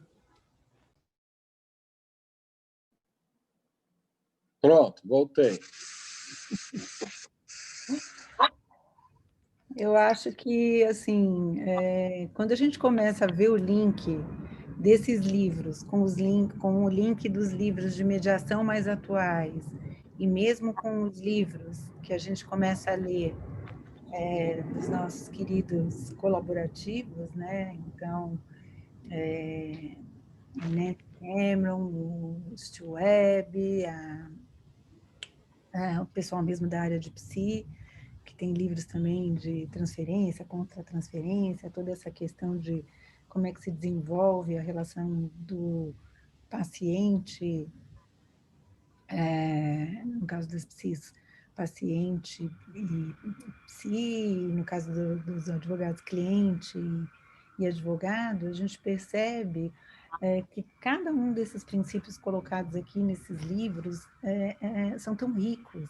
E se a gente conseguisse aplicar um pouquinho deles instintivamente em cada uma das negociações que a gente faz, desde uma troca de e-mail, né? Porque isso eu acho que passa por tudo, né? Não passa só pelas grandes negociações. Então, a gente tende também a pensar em tudo isso dentro das grandes negociações. Então, na hora que a gente vai negociar uma partilha, com quem fica o apartamento, na hora que a gente vai negociar uma discussão de alimentos, quem vai pagar X ou Y, quem fica com o pagamento da escola, quem paga o médico. Estou dando exemplos da área de família, que é a área que a gente está mais focado e trabalha mais. E a gente tende a olhar e basear esses princípios e nos nortear, né? Ainda que não de uma maneira tão automática. A gente tenta ir um pouquinho para essa linha de raciocínio de negociação, e a gente está acostumado a focar nisso quando a gente tem as grandes negociações, né? Quando a gente tem os grandes embates, né? Dentro de um conflito. Ô, Mônica, mas aí... No dia a dia, né, Ana? Entendeu? Porque você não vai virar colaborativo só nas grandes negociações. Exatamente, é isso E para mim, a grande questão aqui é como estar permanentemente vivendo a partir desta filosofia ou desse modo de olhar para a vida. Porque é uma ilusão achar que você vai... Não adianta a gente deixar só para o final. A gente tem que ir em cada ato, né? Em cada gesto. Isso tem que estar introjetado em você. Porque se não tiver, não adianta, porque você não vai virar um William Ury só na hora que você estiver negociando, né? Para chegar lá, você precisa praticar muito. Então, a gente precisa estar com isso muito presente e todos os dias olhar para o que a gente fez naquele dia e falar: aonde foi que eu escorreguei? Aonde foi que eu fiz direitinho? Porque aonde eu deveria ter negociado mais comigo, aonde eu deveria ter ido para o balcão, aonde eu deveria ter, né, aprofundado mais aqui nessa raiz aqui dessa árvore para entender um pouquinho melhor do que está por trás daqueles interesses ou daquelas motivações, né? Até porque o autoconhecimento, ele não é só o autoconhecimento enquanto você está numa negociação, né? É um autoconhecimento constante, né, Paulo? Senão o Paulo vai ficar bravo comigo aqui. É um autoconhecimento constante, porque né, todo mais vem desse autoconhecimento constante. Então, a gente tem que ter uma reflexão diária e ter suporte também quando a gente trabalha com pessoas em conflito, porque senão a gente embarca, né? A gente vai acabar fazendo aliança com o outro, vai acabar sendo cooptado ou sendo manipulado. Então, como é que a gente lida com isso? Com o autoconhecimento. Mas isso precisa ser uma reflexão diária. E além da reflexão, acho que prestar atenção, trabalhar isso, fazer anotações na nossa prática, né? Eu, por exemplo, eu faço relatórios dos casos que eu atendo para melhorar para o próximo. Isso também está lá nos livros, né? De você prestar atenção naquilo tudo que você está vivendo, naquilo tudo que você está fazendo, para você ir melhorando nessa prática. Além de ser uma prática diária em todas as atitudes do dia, você precisa prestar atenção nelas. Aí agora até o Hélio colocou isso, Mônica, concordo muito, você tem toda a razão, tem um segredo nessa história do Power of Negotiation, né? Desse pessoal de Harvard, né? que alguns deles estudaram e foram alunos do Rogers, né, que é psicólogo, né? Então, daí a grande virada de como chegar ao sim para o Beyond Reason, né? Quer dizer, e a gente sabe que as negociações vão muito além da razão, né? Então, a gente estava numa negociação agora, trocando mensagens com os advogados aqui de uma negociação difícil que a gente está fazendo, e ele fala assim, mas a gente não consegue entender o porquê que ela está fazendo isso, por que que ela insiste nesse ponto. E aí eu coloquei para os advogados, realmente, se a gente partir para o racional, não é racional, não dá para entender mesmo e nem é o nosso papel. Se a gente partir para o racional, a gente vai deixar de ver muita coisa que está muito mais além do que a razão, né? E a emoção, no fundo, é tudo, né? E a gente fala na área de família, mas não é só na área de família, é na área empresarial também, né? Na área comercial também, a gente compra por emoção, a gente negocia por emoção, a gente faz as coisas por emoção, né? Até os grandes negociadores, os grandes homens de negócios mesmo de banco, eles negociam por emoção. Então, se eles não souberem entender o que está por trás dessa emoção, e a gente, nessa hora, exatamente, teve uma hora que a Ana colocou, eu vou anotando assim, achei bárbaro, que é uma coisa que é muito comum de acontecer em casos, infelizmente. Não intimide, mostre como é possível ganha-ganha. Porque quando a parte que está se sentindo, entre aspas, lesada ou não considerada, ela se sente intimidada, ela passa a firmar cada vez mais a posição dela. Porque ela não se sente acolhida, não se sente legitimada, não se sente validada, e aí ela firma ainda mais a posição dela e fica naquela posição e vira queda de braço, né? Então, se a outra parte não mostra que, olha, a gente entende o seu ponto, mas você tem que entender o nosso também, nesse sentido, assim, assim, assim. Quer dizer, se não tem essa... Mônica, mas aí a dica é tirar esse mas aí do meio. A gente entende o seu ponto e também queremos que ter a oportunidade de mostrar o nosso. Tira o mais, porque o mais nega, né? Então... tem toda razão. É o E, né? É o E, não é o mais. Entendemos o seu ponto E. Então, assim, e aí quando a gente vai ouvindo, é muito engraçado, porque normalmente a gente está sempre com um ou dois casos mais à flor da pele, né, na nossa negociação, né? É super comum a gente estar mais grudado, mais fixado em um ou outro caso no nosso momento de vida, né? Ou na nossa vida pessoal, ou na nossa vida profissional, e a gente vai ouvindo essas coisas, né? As emoções escondem os interesses, ressignifica a posição do outro, não intimide, mostra como é possível ganha-ganha, trabalhar a questão da autoestima, a questão da raiz das árvores que o Zé trouxe e da copa, conduz para o resultado que se pretende, ancorar o seu não em um sim mais profundo, buscando sim para aprimorar o não, para ancorar o seu não, conferir poder ao seu não, quer dizer, também você ter a sua baixa, quer dizer, como é que você pode entender que às vezes tem que dizer não mesmo, tem momentos que a gente vai ter que dizer não até para o bem da negociação e para o bem daquela continuidade, né? É uma arte, né? Não é fácil, a gente escorrega mesmo. E quando se monta um sistema, como se monta o sistema do mediador, né, Ana? Quando o mediador entra no sistema da família ou da empresa, ou daquele momento que está sendo negociado, e vice-versa também, o advogado colaborativo, ou mesmo o profissional de saúde mental colaborativo, ele entra num sistema que é um sistema normalmente que está doente, que tá viciado.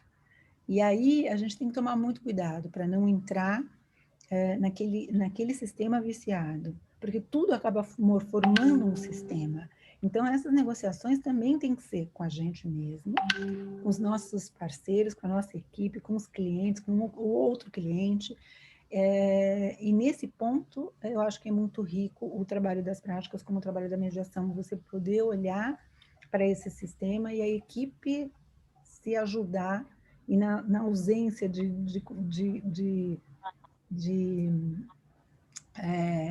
consenso, né, a equipe poder sentar e falar, não foi possível, né? A gente trabalhou, e vamos ter que lidar com a frustração de, infelizmente, eventualmente não chegar onde a gente queria, mas evoluiu-se até aqui, né? Quantas vezes isso acontece, né, Ana, com você? Quer dizer, você evoluiu até um ponto, né? Eu só tomaria um pouco mais ampla a concepção do sistema, porque, assim, o sistema se organiza, ele encontra o seu ponto de equilíbrio. Né? Então, quando a gente recebe um caso, ele está ali, de alguma forma ele tá equilibrado. Agora, a questão é, se aquela forma de organização que aquele sistema encontrou para se organizar, está funcional para o objetivo que eles querem. Esse é o ponto, né? Porque o sistema, ele de alguma forma, todo sistema se organiza. Nosso corpo é um sistema, ele está organizado. Agora, da forma como ele está organizado, ele está favorável para um funcionamento da forma como eu desejo? Né? Eu quero ser maratonista, da forma como que o meu corpo está organizado, eu posso ser uma maratonista? Para ser uma maratonista, o que eu vou precisar modificar no meu condicionamento? Mas ele está equilibrado, ele está de alguma forma funcionando, né? Então, é que esse ponto de equilíbrio, ele vai se modificando. E aí é um pouco conforme para que a gente quer que aquele sistema funcione. Então, ele está muito mais ligado à funcionalidade. Quando eu olho para o sistema, eu olho para que essas pessoas querem que esse sistema funcione. Não sei se faz sentido isso, né? Total. Então é um olhar mais amplo, que é o que ele coloca aqui no equilíbrio, é o que ele coloca, reenquadra, amplia o panorama. Senão a gente fica olhando alguns órgãos ou algumas células. Exatamente. Quando tem todo o todo para se olhar. Ou então a gente acaba dizendo assim, tem que ser assim, o equilibrado na minha percepção é esse. Então é isso. Né? E isso tem muito a ver com sair da resistência e ir para a aceitação, né? E também sair do presente, ficar no presente e não ir tanto para o futuro, confiar um pouco no futuro, né? Então, eu acho que, assim, é bárbaro, eu acho que a gente tem como aprofundar isso ainda, e é isso que a gente pretende fazer em 2021, num dos nossos primeiros debates, trazer novamente nossos queridos Ana e Zé. Só tenho a agradecer. Não sei se tem mais alguma questão aqui que a gente deixou de fora. Você está acompanhando aqui, Zé? Agora eu estou pelo celular, mas acho que está tudo tranquilo. Tem alguns comentários, mas não tem nenhuma pergunta. E nós já estamos aqui em cima da hora, então acho que podemos começar né? Com as nossas... Porque ano que vem tem mais, né? Não é isso? Porque é isso que eu ia falar, ano que vem tem mais, a gente vai voltar a falar sobre isso. Em relação à nossa comissão, a gente tem muito ainda para trabalhar juntos, vamos ter muitas rodas ainda, né, Ana, em 2021. Na Comissão de São Paulo também pretendemos novos projetos, vamos ver se a gente consegue organizar um congresso, como o Rio de Janeiro organizou, vamos ver se a gente consegue fazer alguma questão, como eu coloquei, de começar a capilarizar para institutos outros que não só os advocatícios, né? Capilarizar para interior, isso é uma coisa que a gente ainda tem que trabalhar, eu acho que isso vai ser um trabalho... Estamos trabalhando isso também. Que focar, né? Vocês já começaram e a gente tem que fazer a parte de pesquisas, tentar capilarizar também para a parte universitária, para a parte de ensino, e a gente tem muito caminho pela frente ainda, né? Produção de artigos, e a gente precisa usar esse espaço, porque realmente foi o que a Ana falou. A gente fica muito feliz de estar aqui, contando com o apoio de uma instituição como é a OAB, o apoio de pessoas que realmente fizeram promessas de campanha e cumpriram, que é o Caio e o Ricardo, que nos deram esse espaço e nos dão esse espaço diário, né, Ana? Dizendo sim, eles dizem sim, né? Então, a gente tem que contar com esse sim deles e sempre ir chegando ao sim com outros, né? Contar com o sim da OAB, contar com o sim dos nossos queridos presidente e vice-presidente, e contar com o sim das pessoas que querem estar com a gente nesse barco, né? Tem lugar para todo mundo. Eu acho que, assim como o litígio tem a sua função, o consenso tem a sua função, não é para todo mundo, tem lugar para todo mundo, mas não é para todo mundo. Tem casos onde isso não vai se enquadrar. E não adianta a gente também encolher para caber. A gente tem que saber aonde cabe, como cabe, qual é o nosso papel, né? E o nosso papel, como advogado, principalmente, e aí a gente está aqui na casa do advogado, a gente tem que entender que o nosso papel, nesse caso, é fundamental, né? Então, eu acho que é a melhor maneira da gente terminar esse ano com muito carinho, com muita gratidão, com muito amor. Ana, Zé, parceirões, eu não tenho nem o que dizer. Todas as pessoas que estão aqui, todas as pessoas que nos apoiaram nesse ano, muito feliz de terminar o ano em altíssimo astral com a Ana e o Zé. E queria agradecer aqui, que agora vai aparecer na câmera, a minha querida assistente, braço direito, braço esquerdo, uma pessoa que realmente me acompanha nos momentos mais alegres e nos momentos mais difíceis da minha vida. A Júlia, que agora vai aparecer para dar um oi a todos. Um oi e um tchau, né? E agradecendo. Você tem como colocar a música? E para a gente terminar aqui, a gente queria colocar uma musiquinha, só para a gente fechar o evento. E agradecer aí a presença de todos. Ô, Mônica, antes de você soltar a música, eu só queria deixar aqui, assim... Desculpa, nem pedi, perguntei se vocês queriam falar as últimas palavras. Não, imagina. Eu só queria deixar aqui, assim, expressada publicamente a minha admiração pelo seu trabalho, por tudo que você desenvolveu e pela pessoa que você é, porque eu sei que você faz isso com muita boa intenção. Olha, até me emociono. Então, eu queria deixar aqui isso muito expresso. A Júlia também está sempre presente, o Zé tem sido para mim um parceiro incrível, mas eu queria deixar aqui minha admiração, porque eu sou sua fã, viu? Como profissional e como pessoa. Obrigada, querida. Siga os seus passos. Olha que beleza. E eu só agradeço por ter vocês duas por perto, com a Júlia ainda. É uma delícia, não tem mais nada para falar. Bota a música Feliz Natal, Happy Hanukkah, que a gente conseguiu fazer desse ano difícil um ano maravilhoso. Obrigado a todos. Oi, gente. Obrigada a todos. Espera aí, só um pouquinho, está dando microfonia.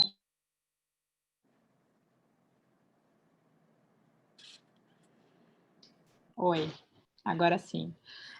Eu vou colocar, então, para vocês a música que a Mônica escolheu para encerrar esse nosso evento. Eu só queria agradecer a todos que participaram. Anisé, muito obrigada por aceitar esse convite. É sempre um prazer ouvir vocês. E eu estava aqui, ó, com a câmera fechada, mas só concordando com a cabeça, assim, ó. Verdade. A música, inclusive, foi uma escolha conjunta entre todos nós, tá?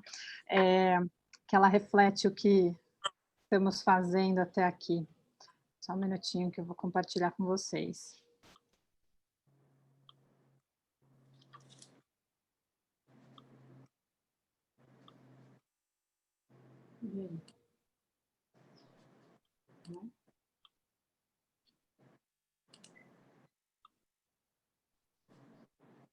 Me falem se vocês estão ouvindo. Tá ouvindo? Não, ainda não. Estou ouvindo baixinho, baixinho. Eu vou ver se agora...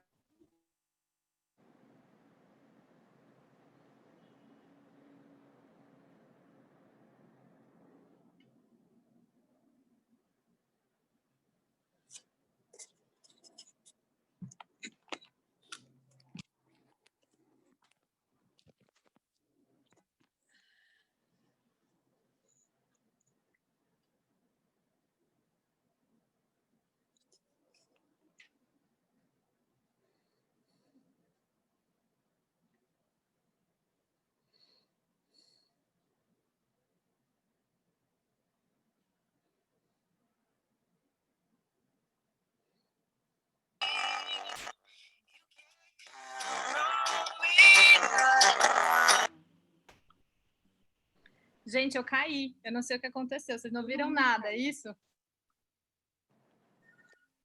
Também caí. Ah, então tá. Peraí, deixa eu ver. Vou tentar de novo, hein? Não, vou tentar aqui.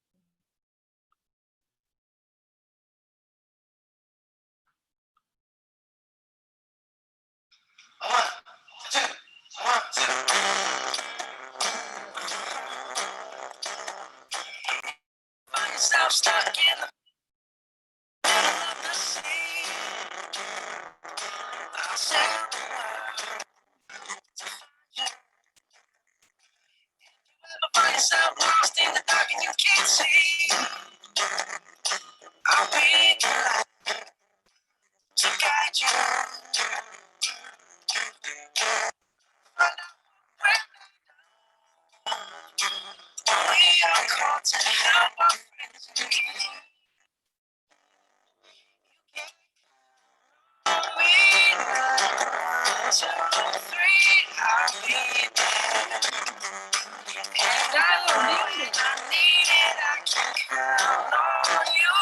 Like 4, 3, 2, you'll be there. 'Cause that's what friends are supposed to do.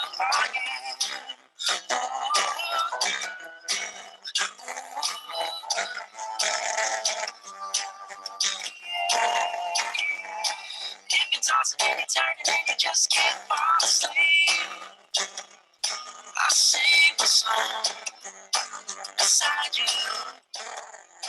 If you ever forget how much you really mean to me, every day I will remind you. Oh, find out what we're made of. We are called to help our friends in need. You can't count on me now. 2, 3, I'll be there. And I know when I need it, I can count on you. Like 4, 3, 2, you'll be there. 'Cause that's what friends are supposed to do. Oh, yeah.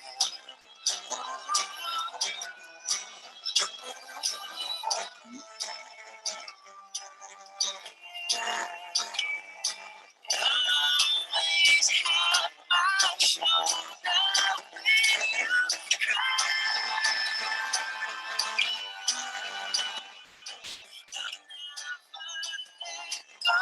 Never say goodbye.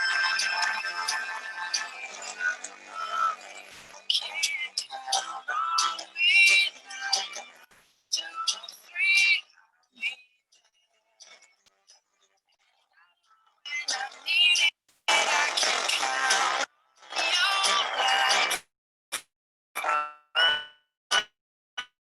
like to be there. That's what friends are supposed to do.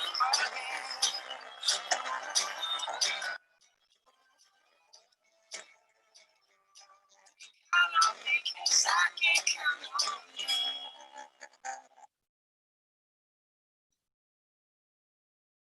Se eu te disser que a melhor ação da Bolsa hoje, na minha opinião, está custando bem menos do que realmente vale. Uma propaganda. É isso. Gente, Obrigada. obrigada. É isso. Contamos com você. Fecha aí agora. Contamos com vocês. Obrigada, obrigada. Voltamos também. Beijo grande, boa noite, bom dia, bom Natal. Obrigada, gente.